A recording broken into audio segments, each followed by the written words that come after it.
Hi friends, welcome to Madras இருந்து. நம்ம இன்றைக்கி ரொம்பவே டேஸ்டியான சத்தான ஒரு ரெசிபி தான் பார்க்க போகிறோம். இது வந்து மார்னிங் டைம்லையும் சாப்பிட்லாம், ஈவினிங் டைமும் சாப்பிட்லாம். ரொம்பவே டேஸ்ட்டாக இருக்கும். குட்டீஸ்லேருந்து பெரியவங்க வரைக்கும் பார்த்தீங்கன்னா வேணும்னு சொல்லி கேட்டு வாங்கி சாப்பிடுவாங்க. அந்தளவுக்கு இது ரெசிபி நல்லாயிருக்கும். இது வந்து நம்ம உடம்புக்கு ரொம்பவே ஆரோக்கியமான உணவு. ஆரோக்கியமானது மட்டும் இல்லை, ரொம்பவே சுவையாகவும் இருக்கும். எதுவும் இல்லைங்க, ராகி மாவில் செஞ்சது. இதில் இருக்க பூரணம் பார்த்தீங்கன்னா பருப்பு தேங்காய் பூரணம். இதில் இருக்க பருப்பு தேங்காய் பூரணத்துக்காகவே எத்தனை வேணால் சாப்பிட்லாம். அந்தளவுக்கு ரொம்பவே டேஸ்ட்டாக இருக்கும். சரி வாங்க, எப்படி பண்ணுறதுன்னு வீடியோக்குள்ளே போய் பார்க்கலாம். நான் 3/4 கப் அளவுக்கு பாசிப்பருப்பு எடுத்திருக்கேன். இதுக்கு பேர் வந்துட்டு சிறுபருப்புன்னு சொல்லுவாங்க, பைத்தம் பருப்புன்னு சொல்லுவாங்க. இப்போ இந்த பருப்பு வந்து அரை மணி நேரத்துலேருந்து 1 மணி நேரம் வரைக்கும் ஊற வைக்கணும். பருப்பு முழுகிற அளவுக்கு தண்ணி சேர்த்து ஊற வச்சுக்கோங்க. இப்போ இது ஒரு ஓரமாக இருக்கட்டும். இப்போ பாருங்கள், 1 மணி நேரம் ஆயிடுச்சு. பருப்பு நல்லா ஊறிடுச்சு பாருங்கள். இப்படி ஒடிச்சா 2ஆக உடையுது பாருங்கள், நல்லா ஊறிடுச்சு. இப்போ இந்த பருப்பில் இருக்க தண்ணி வடிகட்டிட்டு ஒரு 2-3 முறை தண்ணி சேர்த்து வாஷ் பண்ணிவிட்டு ஒரு ஓரமாக வச்சுடுங்க. இப்போ பூரணம் ரெடி பண்ணிக்கலாம். பருப்பு வேக வைக்கிறதுக்காக பேனில் வந்து தண்ணி சேர்த்துக்கிறேன். கண்டிப்பாக வந்து பருப்பு வந்து குக்கரில் வேக வைக்காதீங்க, ஏன்னா பருப்பு குலையக்கூடாது. பருப்பு நல்லா வெந்திருக்கணும், ஆனால் முழுசாக இருக்கணும். ஸோ அதுக்காக கண்டிப்பாக வந்துட்டு இதை போல் ஏதாவது பாத்திரத்தில் தான் வேக வைக்கணும், கண்டிப்பாக குக்கரில் வைக்கக்கூடாது. இப்போ பாருங்கள், இருக்க எல்லா பருப்பும் வந்து இந்த தண்ணியில் சேர்த்துட்டேன். ஸ்டவ் மீடியம் ஃப்ளேமில் வச்சிங்கன்னா ஒரு 10-15 நிமிஷத்தில் வெந்துடும். இப்போ பாருங்கள், இந்த அளவுக்கு தான் வந்துட்டு வேக வைக்கணும். குலையாமல் இருக்குது, ஆனால் பருப்பு வந்துட்டு நல்லா வெந்திருக்கு பாருங்கள், முழுசாக இருக்குது. பருப்பில் நம்ம சேர்த்துருந்த தண்ணியும் நல்லா ட்ரை ஆகிடுச்சு பாருங்கள். இப்போ இது கூட பாசி பருப்பு எடுத்து அதே கப்பில் 2 கப் அளவுக்கு தேங்காய் துருவல் சேர்த்துக்கோங்க.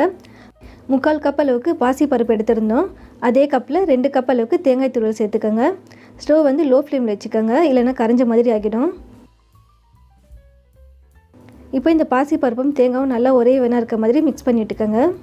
ஆக்சுவலி பார்த்திங்கன்னா இந்த பருப்பு தேங்காய் பூரணம் வந்து இளைஞர் தமிழர்கள் வந்து அவங்க ஒரு ஸ்வீட் ரெசிபிக்கு பயன்படுத்துவாங்க. நம்ம கொஞ்சம் மாற்றி ராகி மாவுக்கு வந்து பூரணமாக பயன்படுத்துகிறோம். ரொம்பவே டேஸ்ட்டாக இருக்கும். இது நல்ல ஒரு சத்தான உணவுன்றனால வாரத்துக்கு ஒரு முறையோ இல்லை 2 வாரத்துக்கு ஒரு முறையோ கண்டிப்பாக செஞ்சு சாப்பிடுங்க. ஏன்னா குட்டீஸ்லேருந்து பெரியவங்க வரைக்கும் கூட நல்லா விரும்பியும் சாப்பிடுவாங்க.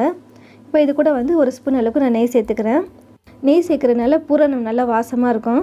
கண்டிப்பாக 1 ஸ்பூன் அளவுக்கு நெய் சேர்த்துக்கோங்க. இப்போ இதுவும் ஒரே ஈவனாக இருக்க மாதிரி மிக்ஸ் பண்ணி விட்டுக்கோங்க. இப்போ பாருங்கள், எல்லாமே ஒரே ஈவனாக மிக்ஸ் பண்ணியாச்சு.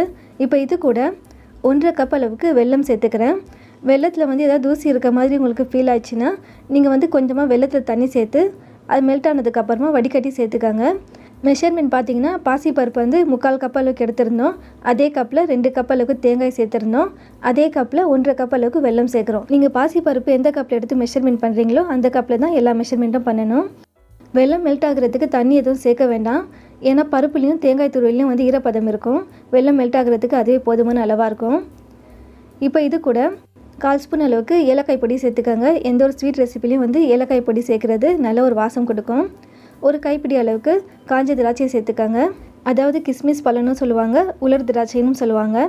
ஒரு கைப்பிடி அளவுக்கு சேர்த்துக்கோங்க, ரொம்ப டேஸ்ட்டாக இருக்கும். இப்போ இது எல்லாமே ஒரே வேணால் மிக்ஸ் பண்ணி விட்டுக்கோங்க. ஏலக்காய் வந்து பவுடராக இல்லைன்னா ஒரு 2-3 ஏலக்காய் எடுத்து இடித்து சேர்த்துக்கோங்க. வாசம் நல்லா கமகமன்னு இருக்குது. வெல்லம் பாருங்கள் நல்லா மெல்ட் ஆகிடுச்சு. இப்போ பார்க்கும்போது உங்களுக்கே தெரியும், வெல்லம் நல்லா மெல்ட் ஆகி ட்ரையாக இருக்குது பாருங்கள். எப்போவுமே பூரணம் பார்த்திங்கன்னா ட்ரையாக தான் இருக்கணும், அந்த வாட்டர் கன்சிஸ்டன்சி வந்து இருக்கக்கூடாது. ஏன்னா வந்துட்டு ஸ்டஃபிங்காக நம்ம உள்ளே கொடுத்துட்டு வேக வச்சதுக்கு அப்புறமா எடுத்து பார்த்திங்கன்னா அந்த பூரணத்துடைய மாய்ச்சர் பார்த்திங்கன்னா வெளியே வரைக்கும் லீக்கேஜ் ஆகிடும். ஸோ அதுக்காக தான் வந்துட்டு எப்போவுமே பூரணம் வந்து ட்ரையாக இருக்கணும். இப்போ பாருங்கள் நல்லா ட்ரை ஆகிடுச்சு. பூரணம் பாருங்கள் சூப்பராக ரெடி ஆகிடுச்சு. இப்போ ஸ்டவ் ஆஃப் பண்ணிவிட்டு ஒரு ஓரமாக வச்சிடலாம், சூடு ஆறட்டும். இப்போ மேல் மாவு ரெடி பண்ணிக்கலாம். மேல் மாவு ரெடி பண்ணுறதுக்காக நான் 1/2 கப் அளவுக்கு ராகி மாவு எடுத்திருக்கேன். இப்போ இது கூட கொஞ்சமாக உப்பு சேர்த்துக்கோங்க. இந்த உப்பு வந்து எல்லா இடத்துலையும் ஒரே ஈவனாக மிக்ஸ் ஆகிற மாதிரி கலந்து விட்டுக்கோங்க. ஒரே ஈவனாக மிக்ஸ் பண்ணியாச்சு. இப்போ இது கூட நல்லா கொதிக்கிற தண்ணி வந்துட்டு கொஞ்சம் கொஞ்சமாக சேர்த்து மாவு பிணைஞ்சிக்கலாம். இப்போ கை வச்சு பிணையக்கூடாது, ஒரு ஸ்பூன் இல்லை கரண்டி அதை போல் எடுத்து இதை போல் மிக்ஸ் பண்ணி விட்டுக்கோங்க. நம்ம சேர்க்குற தண்ணி வந்து நல்லா சூடாக இருக்கணும். ஸோ நல்லா கொதிக்க விட்டு நல்லா சூடாக இருக்க தண்ணியாக சேருங்க. இதே மாதிரி கொஞ்சம் கொஞ்சமாக தண்ணி சேர்த்து மிக்ஸ் பண்ணி விட்டுக்கணும். நிறைய தண்ணி சேர்த்துட்டிங்கன்னா மாவு வந்து பொலன்னு ஆகிடும். அப்படி ஆயிடுச்சுன்னா கூட நீங்கள் எக்ஸ்ட்ரா மாவு வந்து ஆட் பண்ணிக்கலாம். என்னென்னா வந்து நம்ம இவ்வளோ குவான்டிட்டின்னு சொல்லி மாவு எடுத்திருப்போம், எக்ஸ்ட்ரா மாவு சேர்க்கறனால குவான்டிட்டி கொஞ்சம் அதிகமாகிடும். குவான்டிட்டி அதிகமானாலும் வேஸ்ட் ஆகாது, ஏன்னா இது ரெசிபி ரொம்ப சூப்பராக இருக்கனால எல்லாருமே வந்து அதிகமாக தான் சாப்பிடுவாங்க. இதே இந்த ராகி மாவு கூட நீங்கள் வந்து 1 ஸ்பூன் அளவுக்கு நெய் சேர்க்குறதுனாலும் சேர்த்துக்கோங்க, நல்லா வாசமாக இருக்கும், உங்களுடைய விருப்பம். ராகி மாவுக்குன்னே ஒரு ஃப்ளேவர் இருக்குது, அதுவும் நல்லா தான் இருக்கும் அந்த ஃப்ளேவர், அதுக்காக தான் நான் நெய் சேர்க்கலை. நல்லா சூடான தண்ணி சேர்த்துருக்கனால மாவு நல்லா சூடாக இருக்கும். இப்போ கை வச்சு மாவு பிணைய முடியாது. அதனால் வந்து கை பொறுக்கிற அளவுக்கு சூடு வந்ததுக்கப்புறமா மாவு பிணைஞ்சிக்கலாம். இப்போ பாருங்கள், கை பொறுக்கிற அளவுக்கு மாவு சூடு குறைஞ்சிருச்சு. இப்போ நல்லா சப்பாத்தி மாவு மாதிரி சாஃப்டாக பிணைஞ்சிக்கோங்க. மாவு பாருங்கள் நல்லா சாஃப்டாக பிணைஞ்சாச்சு. ஒரு 5 நிமிஷம் அளவுக்கு மாவு வந்து இந்த அளவுக்கு நல்லா பிணைஞ்சிங்கன்னா நல்லா சாஃப்டாக இருக்கும். இந்த மாவு வந்து ஒரு 5 நிமிஷம் அளவுக்கு ஊற வைக்கலாம். மாவு சுடு தண்ணி சேர்த்து பிணைஞ்சிருக்கனால மேலே சீக்கிரமாக ட்ரை ஆகிடும். அதனால் வந்து ஒரு ஸ்பூன் அளவுக்கு எண்ணெய் சேர்த்து ஃபுல்லாக ஸ்ப்ரெட் பண்ணி விட்டு மூடி போட்டு மூடி வச்சுருங்க. இதே உங்களுக்கு எண்ணெய் சேர்க்குறதுக்கு விருப்பம் இல்லைன்னா அதுக்கு பதில் சுத்தமான காட்டன் கிளாத் எடுத்து தண்ணியில் நனைச்சி மாவு மேலே வந்து மூடி வச்சுடுங்க. அப்போ வந்துட்டு மேலே வந்து ட்ரை ஆகாது. இப்போ பாருங்கள் 5 நிமிஷம் ஆகிடுச்சு. உங்களுக்கு வந்து உருண்டைகள் வந்து எந்த அளவுக்கு தேவையோ அந்த அளவுக்கு மாவு எடுத்துக்கோங்க.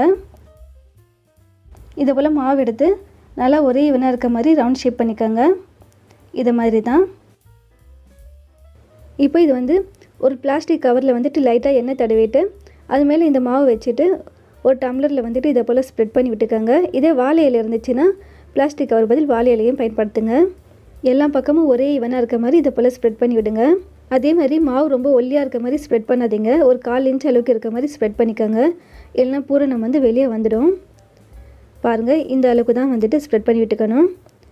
இப்போ வந்து நம்ம பூரணம் எடுத்து மாவு எப்படி ரவுண்ட் ஷேப் பண்ணணுமோ அதேமாதிரி ரவுண்ட் ஷேப் பண்ணிவிட்டு இந்த மாவுக்கு நடுவில் வச்சு இதை போல் க்ளோஸ் பண்ணிக்கலாம். மாவு தேய்ச்சிருக்கிறது பார்த்தாலே உங்களுக்கு தெரியும். ஒரு 1/4 இன்ச் அளவுக்கு அகலம் இருக்குது பாருங்கள். இந்த அளவுக்கு தான் இருக்கணும். இப்படி இருந்தால் தான் வந்து பூரணமும் வெளியே வராது. இதை போல் வந்துட்டு ஃபுல்லாக வந்துட்டு க்ளோஸ் பண்ணி விட்டுக்கோங்க. இப்போ பாருங்கள், ஃபுல்லாக க்ளோஸ் பண்ணிகிட்டு இருக்கோம். பூரணம் தெரிகிற இடத்துல வந்துட்டு இது போல் ஃபிங்கர் இதை போல் வச்சு லைட்டாக மாவு இப்படி நகர்த்தி விட்டிங்கன்னா ஃபுல்லாக வந்து க்ளோஸ் ஆகிடும். எங்கெல்லாம் இதை போல் வந்துட்டு ஓப்பனாக இருக்குது அங்கே வந்து இதை போல் லைட்டாக வந்துட்டு ஃபிங்கர் வச்சு மாவு இப்படி நகர்த்தி விடுங்க. ஃபுல்லாக க்ளோஸ் ஆகிடும். சுத்தமாக இந்த வெடிப்பே இருக்காது பாருங்கள். மாவு வந்து இதை போல் ஈஸியாக உங்களால் ஸ்ப்ரெட் பண்ண முடியலன்னா தண்ணியில் வந்துட்டு கை லைட்டாக நனைச்சிட்டு அதுக்கப்புறம் ஸ்ப்ரெட் பண்ணி விட்டிங்கன்னா நல்லா ஈஸியாக ஸ்ப்ரெட் ஆகும். இப்போ பாருங்கள், நல்லா ஸ்ப்ரெட் ஆகிடுச்சு. நல்ல ஒரு ரவுண்ட் ஷேப் இதை போல் கொடுத்துக்கோங்க.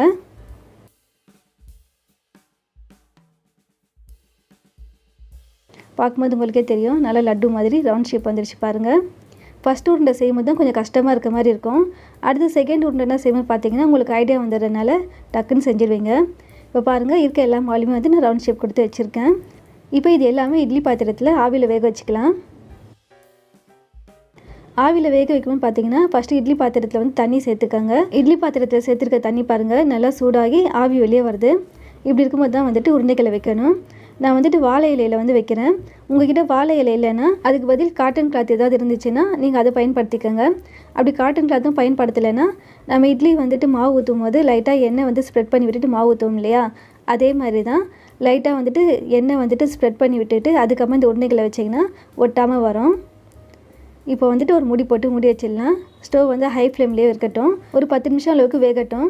அதிக நேரம் வேக வச்சிங்கன்னா மாவு ரொம்ப ஹார்ட் ஆகிடும். ஸோ அதனால் ஒரு 10 நிமிஷம் மட்டும் வேக விடுங்க. இப்போ பாருங்கள், 10 நிமிஷம் ஆகிடுச்சு. ஓப்பன் பண்ணி பார்க்கலாம். நல்லா வெந்துருச்சு பாருங்கள். நல்லா சூடாக இருக்குது. ஓரளவுக்கு சூடு ஆறுனதுக்கு அப்புறமா ஒன்று எடுத்து பிளேட்டில் ட்ரான்ஸ்ஃபர் பண்ணிக்கலாம். சுவையான சத்தான ராகி மாவு உருண்டை சூப்பராக ரெடி ஆகிடுச்சு பாருங்கள். ராகி மாவு உருண்டைக்குள்ளே கொடுத்துருக்க பூரணம் பார்த்தீங்கன்னா ரொம்ப ரொம்ப டேஸ்டியாக இருக்கும். கண்டிப்பாக அந்த பூரணத்துக்காக வந்து எத்தனை உருண்டை வேணால் சாப்பிடுவாங்க. இந்த குட்டீஸ்க்கு பார்த்தீங்கன்னா எந்த உணவு வந்து ரொம்ப ஆரோக்கியமாக இருக்கோ அது சாப்பிட்றதுக்கு தான் ரொம்பவே அடம் பிடிப்பாங்க. ஆனால் வந்து நீங்கள் இதை செஞ்சு கொடுத்தீங்கன்னா இன்னும் வேணும்னு சொல்லி கேட்டு வாங்கி சாப்பிடுவாங்க. நம்ம வீட்டு குட்டீஸ்க்கு மட்டும் இல்லை, பெரியவங்களுமே ரொம்ப விரும்பி சாப்பிடுவாங்க. கண்டிப்பாக இந்த டேஸ்டியான சத்தான உணவு வாரத்துக்கு ஒரு முறையோ இல்லைனா 2 வாரத்துக்கு ஒரு முறையோ செஞ்சு சாப்பிடுங்க. ரொம்பவே ஆரோக்கியமானது. உங்களுக்கு இந்த ரெசிபியில் ஏதாவது டவுட்ஸ் இருந்தாலும் கமெண்ட்ஸில் கேளுங்க ஃப்ரெண்ட்ஸ். உங்களுக்கும் இந்த ரெசிபி பிடிக்கும்னு நம்புகிறேன். அப்படி பிடிச்சிருந்துச்சுன்னா கண்டிப்பாக வீட்டில் ஒரு ட்ரை பண்ணி பாருங்கள். ட்ரை பண்ணி பார்த்துட்டு எப்படி இருக்குன்னு என் கூட கமெண்ட்டில் ஷேர் பண்ணிக்கோங்க. ஃப்ரெண்ட்ஸ், ஃபேமிலி, ரிலேட்டிவ்ஸ் வேறு யாருக்காவது இந்த ரெசிபி தேவைப்பட்டாலும் இந்த வீடியோ ஷேர் பண்ணி விடுங்க. மறக்காமல் நம்ம மெட்ராஸ் விருந்து சேனலுக்கும் சப்ஸ்கிரைப் பண்ணிக்கோங்க. தேங்க்யூ.